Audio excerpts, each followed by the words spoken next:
Hello everyone, Larry with Rustic Retreats here.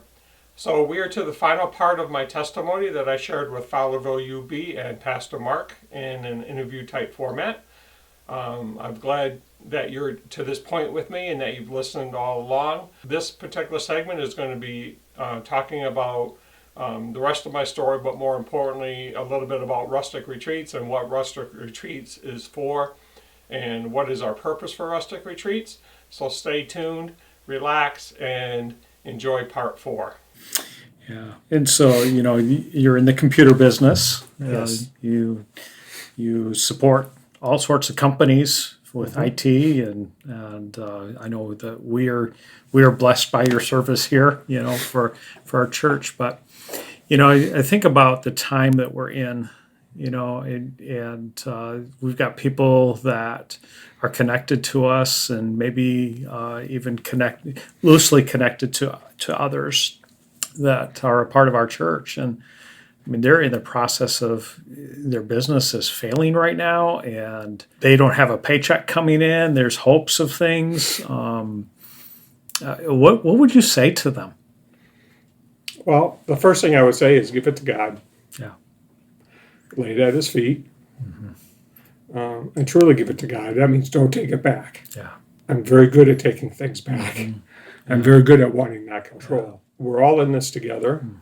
This is a little bit different than some of what I've gone through because we're all in this together. I mean, everyone is in the same boat. And because we all are in the same boat, we can all find comfort in each other. But more than that, part of my ministry, and I've been very committed to getting people to God by friendship. Yeah.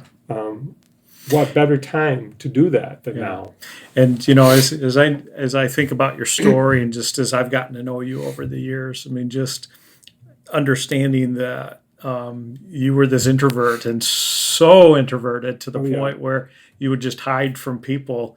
Now you are engaging in just conversation with people. Yes. Talk to us a little bit about that. Okay. So after I came back to the church in 2004, we were there for 5 or 6 years. I sat on the board. It was during that time that the church was having some rough times again, and I'm seeing the same things happen. I'm thinking, oh no, here we go again. Here, I've seen this before. This is where it's heading. But this time it was different. God said, no, you hang in there. I need you there. I need you to do that. So we stayed and we did it. One particular election, they had their elections for boards up in February. So this particular February, I was up and I was sure I was going to get on the board. I already had the finance all taken care of. The marketing was set for the year, and I was ready to go. And I was sitting in church and they're naming names, and I'm not named. I'm thinking, what is going on? I was just like, I didn't know what to say. I didn't know what to think. And it's like, okay, well, let's pray about this. So I went home, prayed about it, went back the next week, and God said, no, you don't belong here no more. You belong somewhere else. I said, okay, well, that's great, but how do you just get up and move? I'm an introvert. And at this point, I was still, I ran my own business, but I'm not a public speaker. I don't talk. I hide. My thing is hide, truly hide.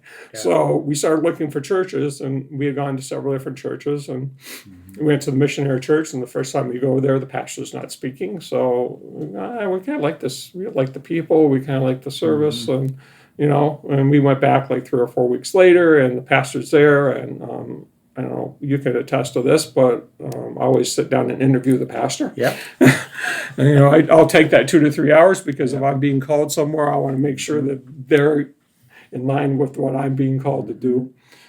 We sat down with this particular pastor, and he said he had been praying for leaders to show up. He wanted people to do and run and go. And it's like, yeah, this is where we need to be. It was solidified in the service even further. So we decided to attend there. We began attending there. And then he says, well, how about leading the men's group? And I'm thinking, okay, now wait a minute. Talk about out of the comfort zone here. First of all, I don't know anybody. And this is like within 2 or 3 weeks of us just starting to attend there. And it's like, okay.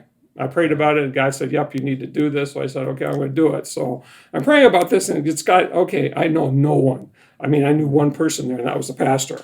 And this is about 140 people. There was probably 30 or 40 men.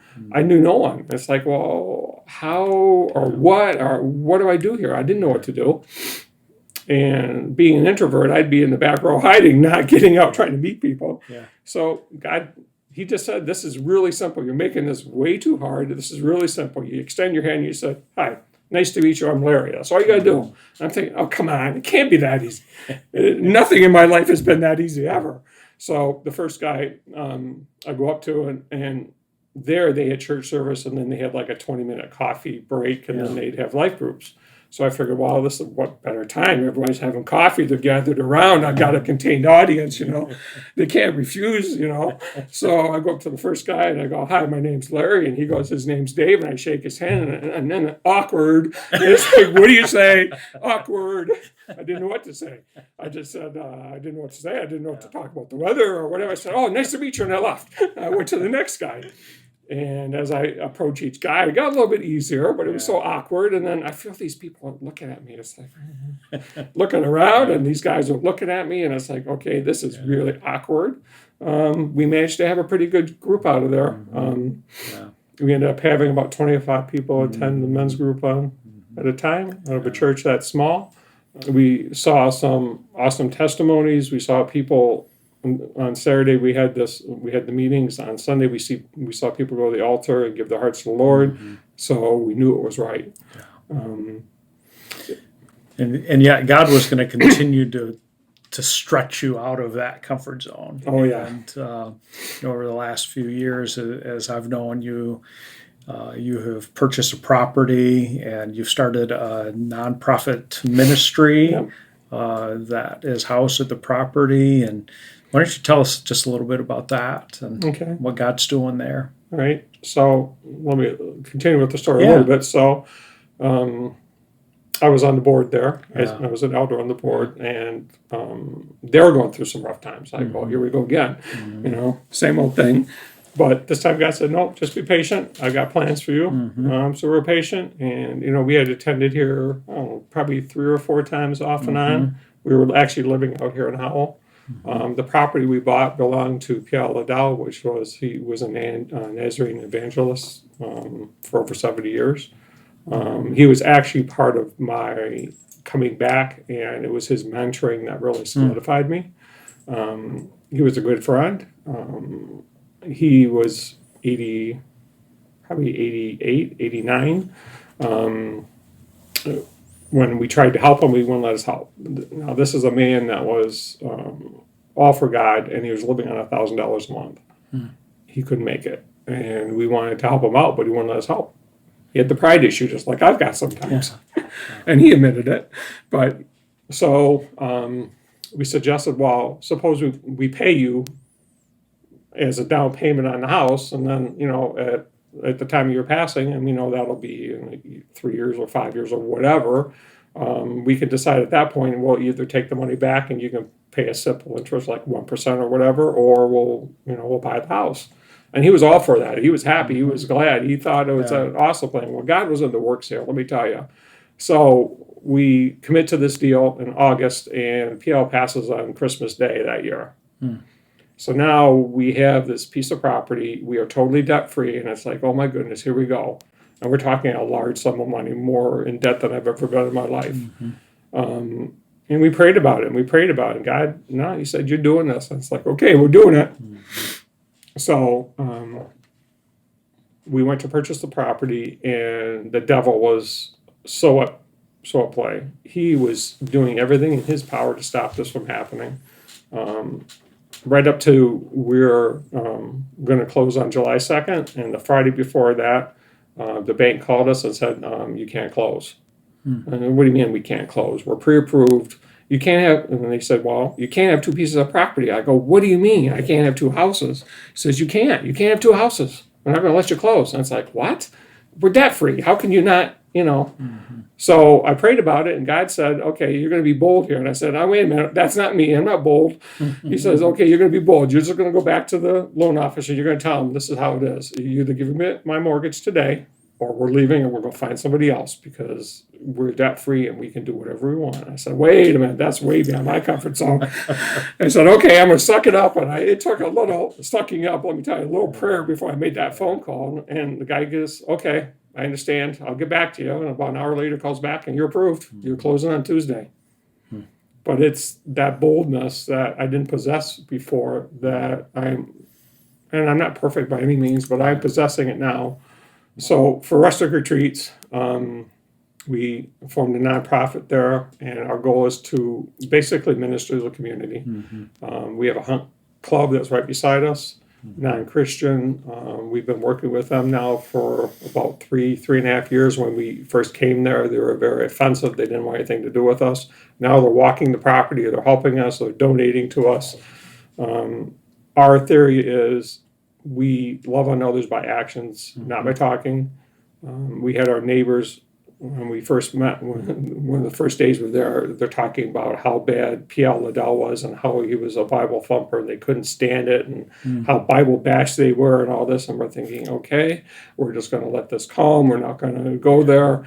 We're just going to love on him. We started going out. We made it a point to going out every Saturday night with dinner with them. It wasn't very long. And they said, hey, you're different. Can we go to church with you? And it's like, I was flabbergasted. I never had anybody ever ask me to go to church. And I said, yeah, sure, no problem. Well, they've attended church now for about 3 years, I think. Yeah, they were saved. And that's awesome. But that's what this is about. It's about loving our neighbors. It's about taking care of our neighbors. It's about, being the hands and feet of Jesus. I'm very, very committed to that. Earlier this year, Mary and I had made a commitment because the company did really well last year that we're going to start taking time for ourselves. 28 years plus now, and outside of this vacations we've had this year, we had 1 week in 28 years. So we said this year we're going to go. So while this was all going on, we're making these plans, and Pastor Mark in his sermons, you know how those are. I get this message very clear that, okay, you're going to be talking and you're going to be sharing your life with the church. And I'm thinking, okay, this is not Larry, that Larry does not do this. Okay, I'll pray on this and I'll wrestle with you on this. Well, I guess he won, didn't he? Yes. So we go to, our first trip was San Diego, and we get there, and day after day after day, it was solidified. The first day we're there, we arrived there like 10:30 in the morning. You can't get in the motels there until like 3 o'clock in the afternoon. We have nothing to do. So we figured, well, let's go find a place to eat. So a perfect stranger we walked up to and talked to, he said, hey, there's this little taco place just down the street, like a block walk. We walk over there, and we're hungry. We sit down, we pray, and we hear this amen. And it's like, what? We're looking around. It's like, this is a little tiny. I mean, this place is like, a 20 by 20 room. And there's a person there, a lady, and she says, wow, it's amazing. And we don't hear people praying anymore. And that's not the only time that, every single day there was something different. We went to Saddleback Church and we met people there. I talked to 3 different pastors and we discussed what I was going through, and it was solidified again. I need to do this. It's been solidified on every trip, and even more so last week. I was just sharing with you earlier, but we've had a Facebook account forever, and I started finding, okay, so I really started needing to do something with it now. This is the time. I just felt the urge, and, we had 100 friends. We've got 2,400 plus friends as of today in a week. That is a God thing. That just does not happen.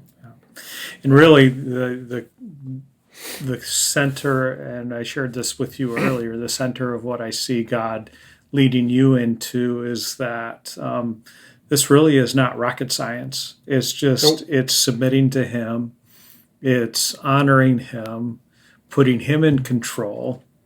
And because we can't handle it without Him, and giving that over to Him and letting Him basically lead our life and direct our life. And so even in this season where people are at, you can still love on your neighbor. Oh, yes. You can still care for them. You can still show them Jesus, and this is who we are as a church. It's part of our mission. Driving mission is to be Christ in every place that we go, and every encounter that we have. And some of the encounters you were telling me about, I mean, you were just standing there, and somebody comes up and encounters you, and the thing is, it's because you were available.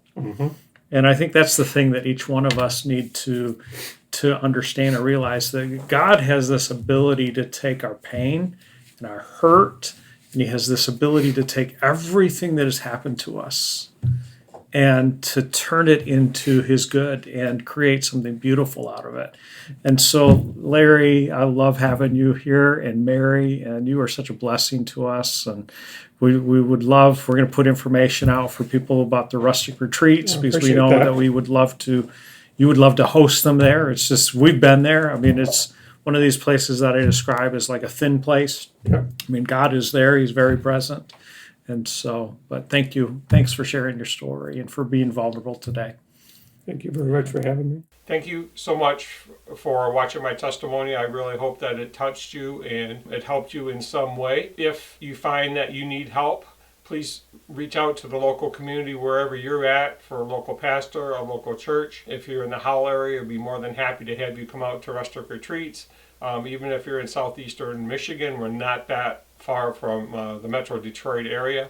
You're more than welcome to come to rustic retreats. Thank you for watching. Give us a thumbs up or give us a like if you enjoyed what we have here. And please share this to your friends, because our goal is to help everyone. Our goal is to love on our neighbors and love on our friends, love on our businesses, and just be the hands and feet of Jesus. Take care. We love you all. Have a great day.